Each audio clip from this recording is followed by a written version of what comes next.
In the last video, I asked a simple question. What is pet food legally allowed to be? Today, we're going to answer the first and most important part of the question. And the answer surprises almost everyone. In many jurisdictions, pet food is not legally classified as food. It's classified as feed. That may sound like a technical distinction. It's not. Because in regulatory language, food and feed followed very different rules. And those rules determine what ingredients are allowed, how those ingredients are defined, and what standards they are held to. Let's start with human food. In human food regulation, food is required to be edible. It must be produced under food grade conditions, and it must be made from ingredients considered fit for human consumption. If human food contains material from an animal that died other than by slaughter or from an animal that was diseased, that food is considered adulterated. It cannot legally be sold. Pet food does not always operate under the same framework.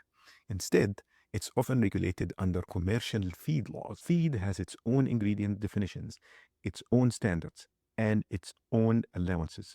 This is why two products can list the same ingredient on the label, for example, chicken, and yet to be regulated under completely different standards. One may be required to meet edible food criteria, the other may not, and both can be legal. Many of these feed ingredients definitions are not written directly by government agencies. They are written by a private organization. In the United States, that organization is the Association of American Feed Control Officials, or AFCO. AFCO does not manufacture pet food. AFCO does not sell pet food. AFCO writes model definitions for feed ingredients that states and regulators often adopt. Those definitions determine what words like chicken, meat meal, or animal by byproduct legally mean in pet food.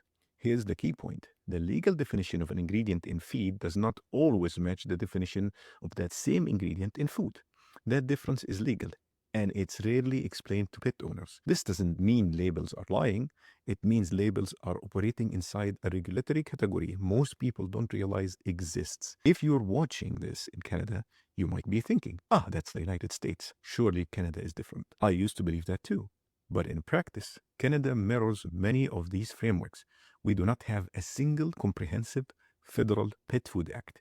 Instead, regulation is fragmented, involving import rules, provincial oversights, and ingredient standards that often reference the same feed definitions. So when ingredients are sourced, processed, or transported across the border, which happens every day, the regulatory framework that fall under that matters, even if the brand feels familiar, even if the packaging looks reassuring.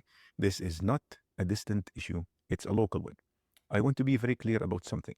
This does not mean that all pet food is unsafe, and it does not mean that companies are automatically doing something wrong. It means the category itself is different.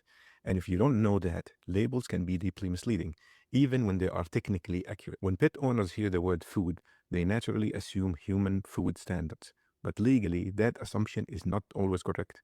And once you understand that distinction, a new question emerges. Is there any category of pet food that's actually regulated as food? Because once you understand the category, the label stops being confusing. And that's what we are going to talk about next.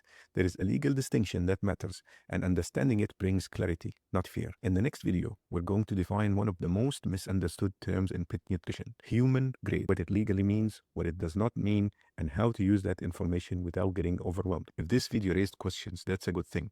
Questions are where informed decisions begin.